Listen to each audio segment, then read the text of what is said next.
I'm Jordan Chapman, and you're listening to Below the Scope from B-SCI.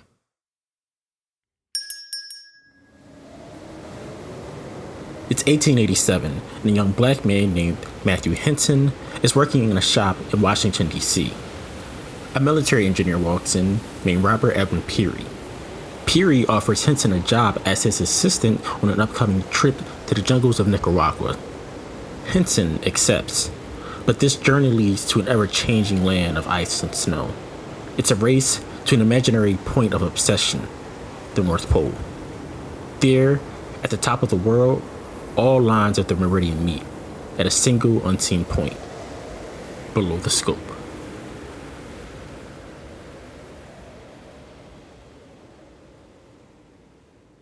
I had learned, like all the school kids, that Admiral Peary was the discoverer of the North Pole. But so when I heard that he had a black man with him, at first I didn't believe it. I said, I would have learned it in school. They would have mentioned it in school, and nobody ever mentioned it. This is J. Robert Harris, but people call him JR. I would describe myself as an excellent, good-looking, dedicated explorer. JR is also black, and he's been on expeditions to places like the Amazon and the Arctic Circle. He was also on the board of directors of the Explorers Club and served as the chair of the club's Diversity, Equity, and Inclusion Committee. The Explorers Club was established in 1904 and focuses on scientific research in the field sciences, fields like geology or marine biology. JR is a lifelong fan of Henson, who was inducted into the Explorers Club in 1937. I talked to JR about Henson's life and legacy.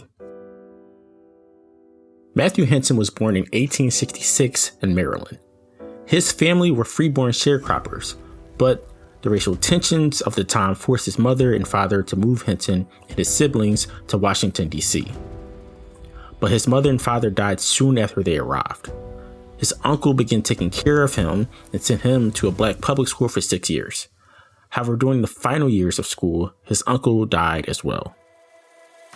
Henson was only 12 years old, but at the time, he was considered old enough to take care of himself.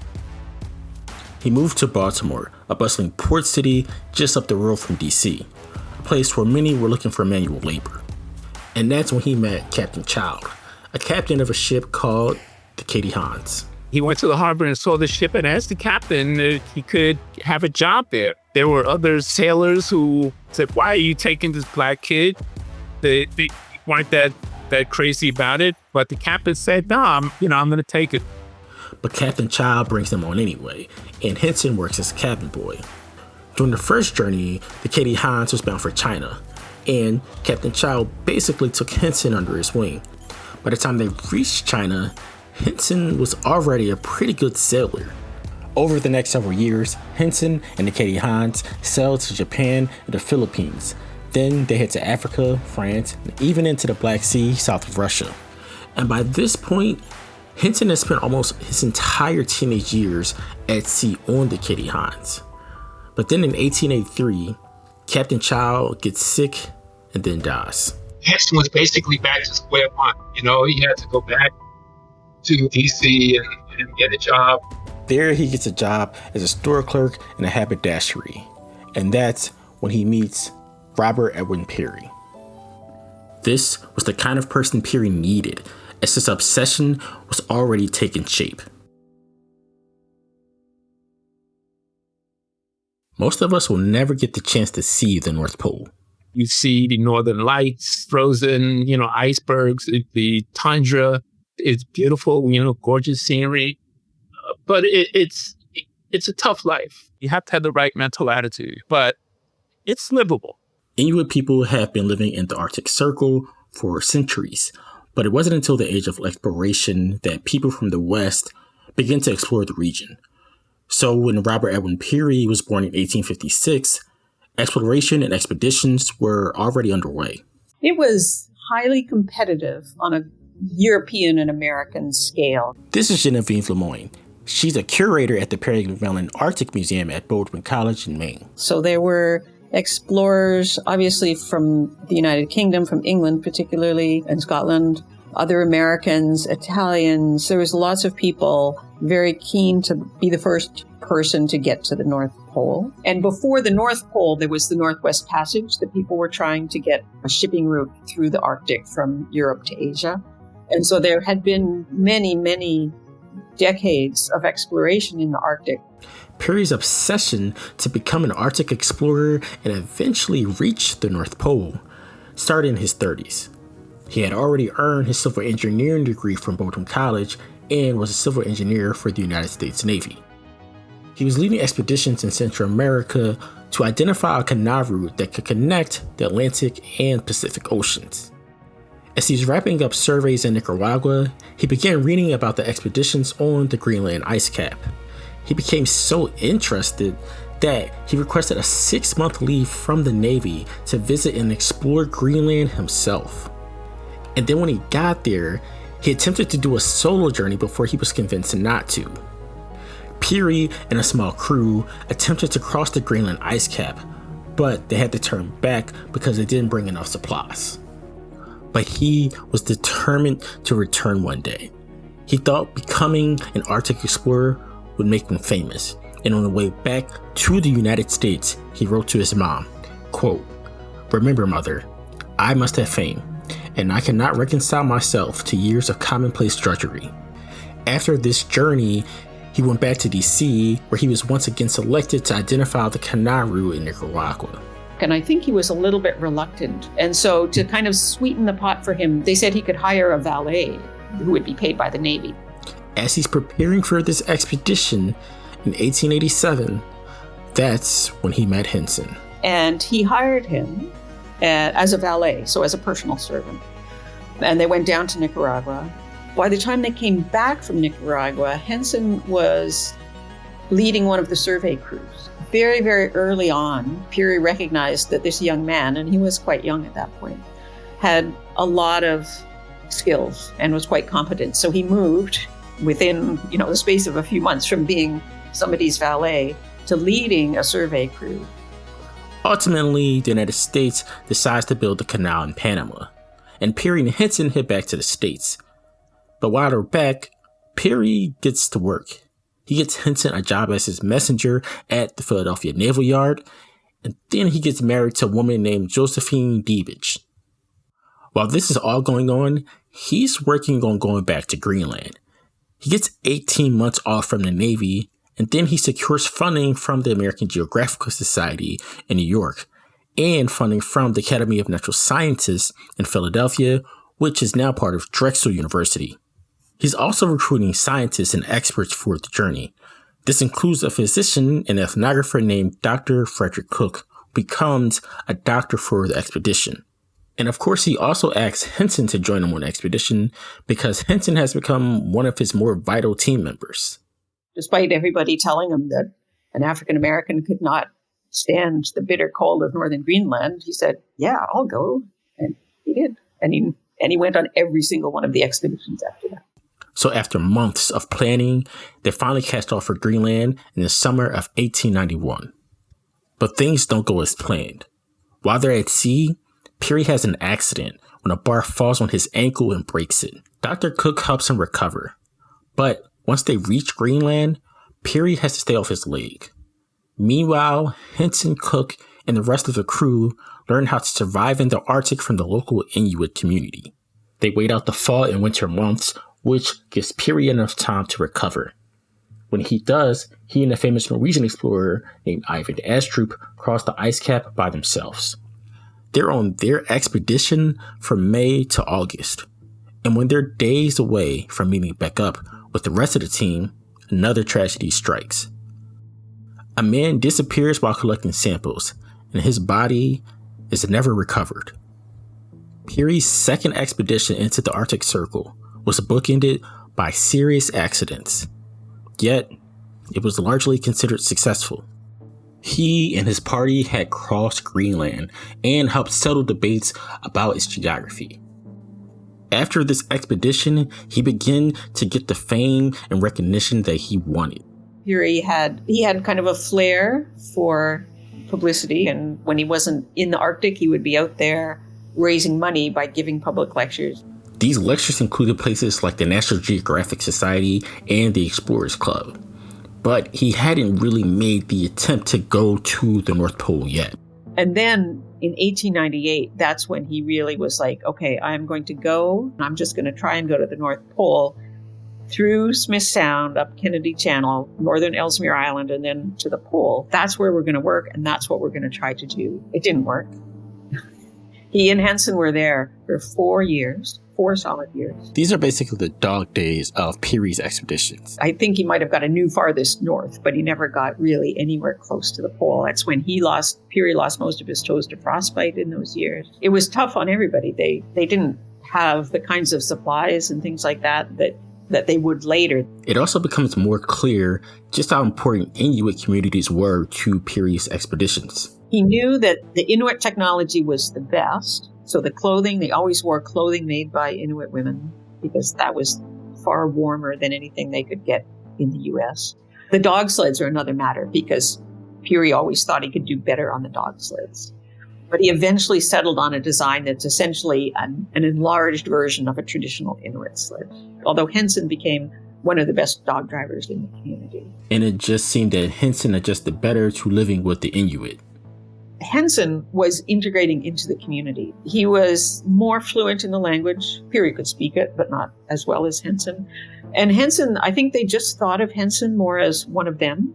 Peary had very rigid ideas about leadership and sort of the stratified levels of command, whereas Henson just essentially became a member of the community as far as we can tell.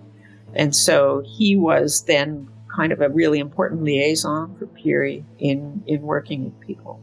And Peary and Henson both formed more complicated relationships with the Inuit community. With Peary, there were other things going on, like Josephine, his wife, unbeknownst to him, came up to try and convince him to come and return home.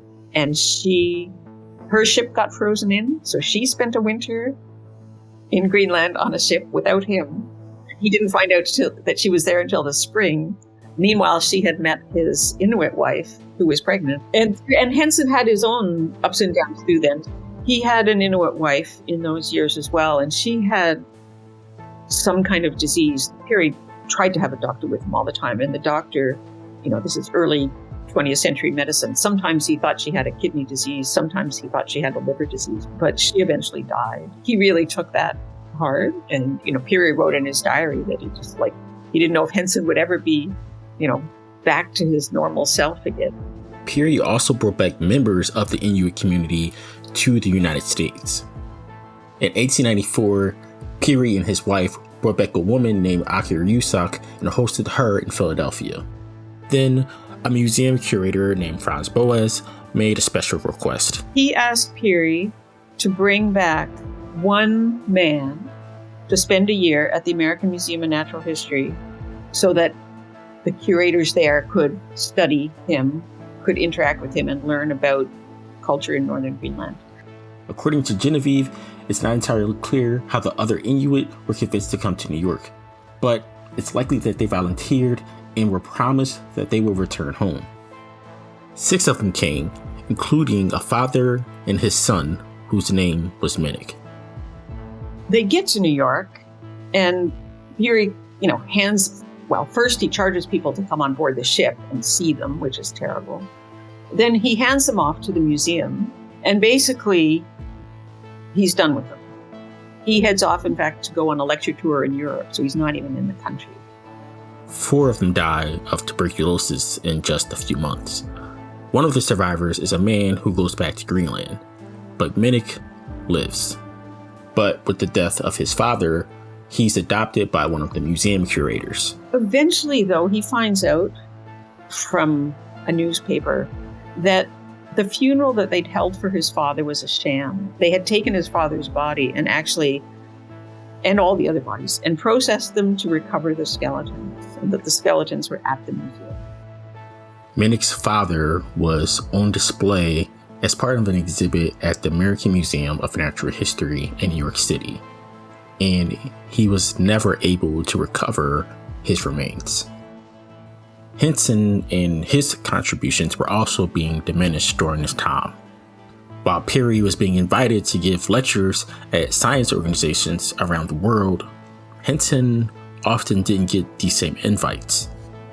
Many times he would just be referred to as Peary's assistant, and sometimes in very demeaning ways. But Peary wasn't the only one chasing the North Pole. Dr. Frederick Cook, the same doctor who helped Peary recover on his second expedition in Greenland, was now making a name for himself. Cook also attempts to cross Greenland, but has to turn back, just like Peary, and he attempts to reach the South Pole. This was also unsuccessful, but it was enough for people to take him more than a little seriously. The question became, could Cook overtake Peary on the race to the top of the world? The rivalry between Peary and Cook to get to the North Pole begins to come to a head in 1906. Peary and his team make a push from Greenland to the North Pole, but have to turn back during a storm, and they become separated from the navigators who could verify Peary's position. But by the best estimations, they got within 300 kilometers, or about 200 miles south of the North Pole, which is about the same distance between DC to New York. But Cook also makes a big move. He climbs to the summit of Mount McKinley, the tallest mountain in North America, and sometimes called Mount Denali. He also snaps a picture of his accomplishment, and people start to believe he's going to make it to the North Pole first.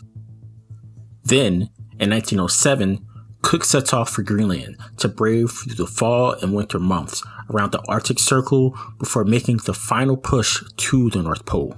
He documents the expedition in his journal, but then he basically goes quiet. It seemed Cook was destined to become the man to reach the North Pole first.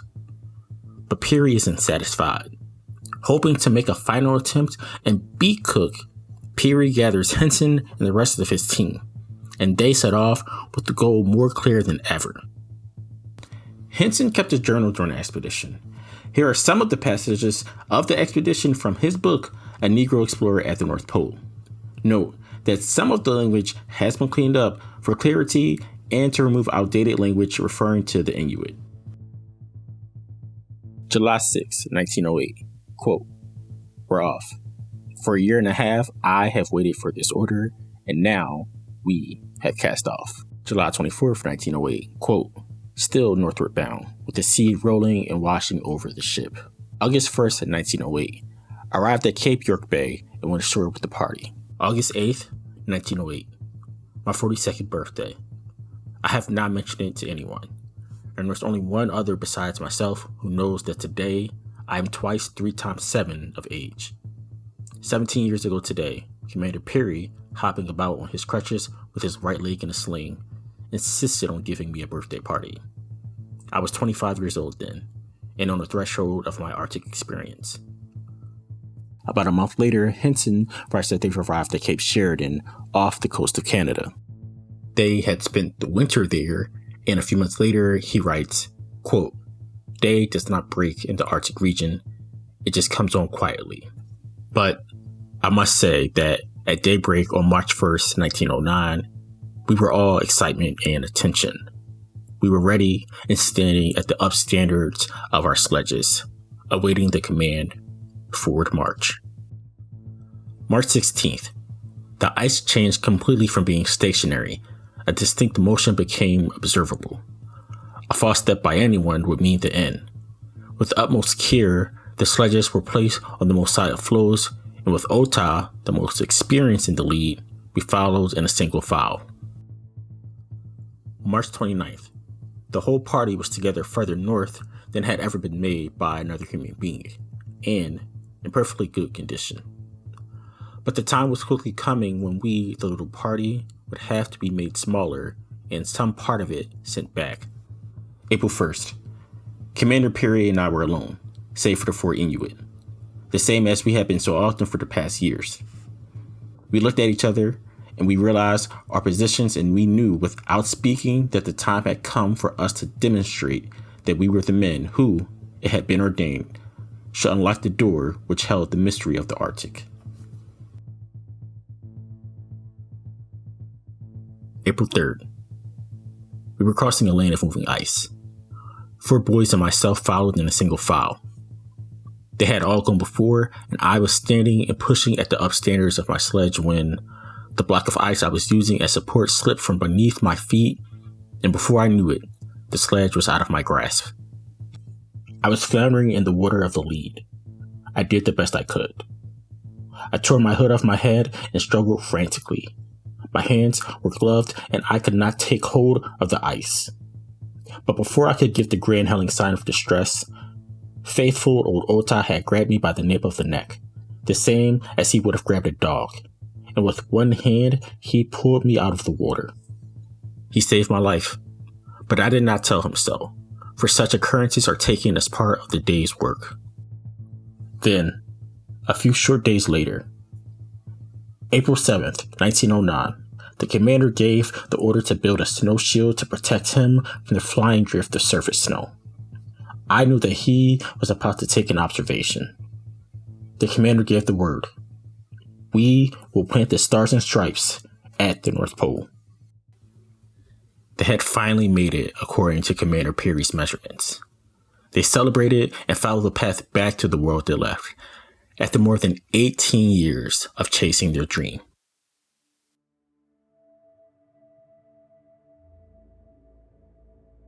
But Cook had also re-emerged.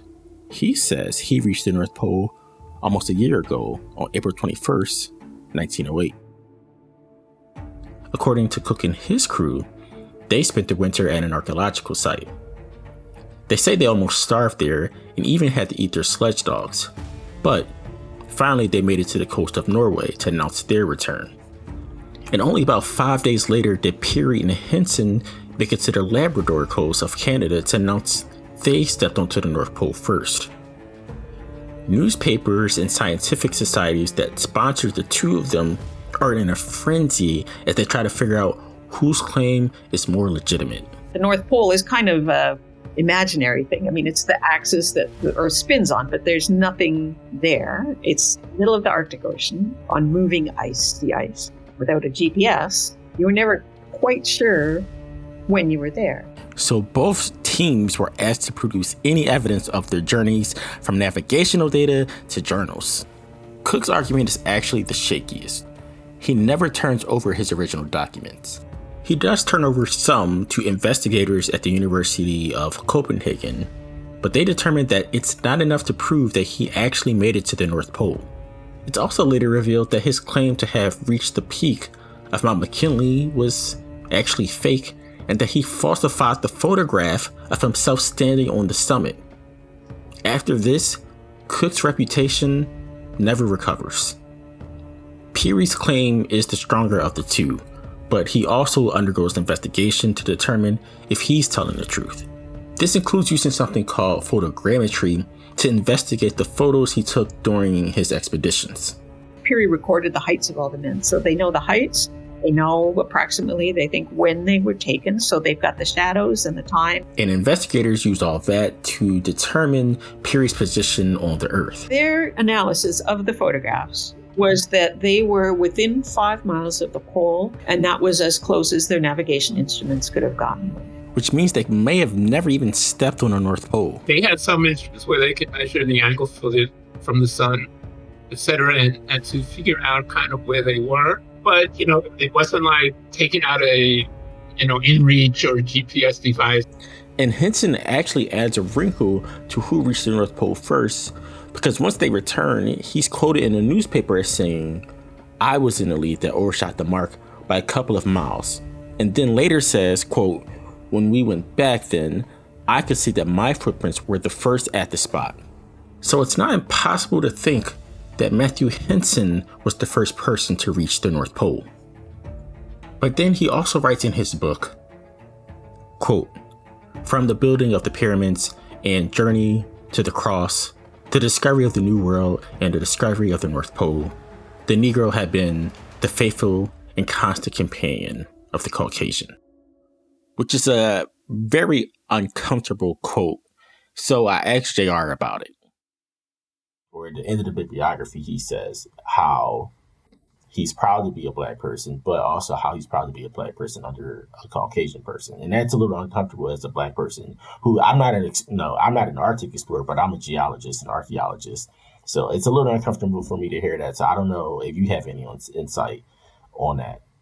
Well, yeah, you're right. He said whenever a white person had, basically done something grand, there was a Black person who helped him or something to that effect. But I think it underscores the fact that whenever you talk about Henson, Peary, the age of exploration, the late 1800s, 1700s, you have to keep in mind the social context in which all this is happening.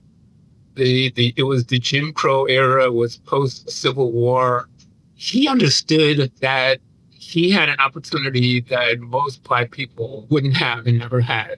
And that left to his own devices, he never would have been able to get that experience and that kind of lifestyle. Also, towards the end, after 1909, when they came back from the North Pole, after 20 years of being together, the relationship between Peary and Henson kind of disintegrated, and that was kind of a pity. Peary would have been the same. Had Henson not been there and Peary went up there, if he went with another white explorer, let's say Bob Bartlett, who was the last guy to turn around before they went that final distance to the pole, even if he had been there, Peary would have still gotten all the credit, because back in those days, the credit basically went to whoever was the head of the expedition. When you look back on it, it sounds like, in a way, that Henson was kind of lessening himself or demeaning himself relative to Peary because he was Black and Peary was white. But Henson knew who he was, knew what he did.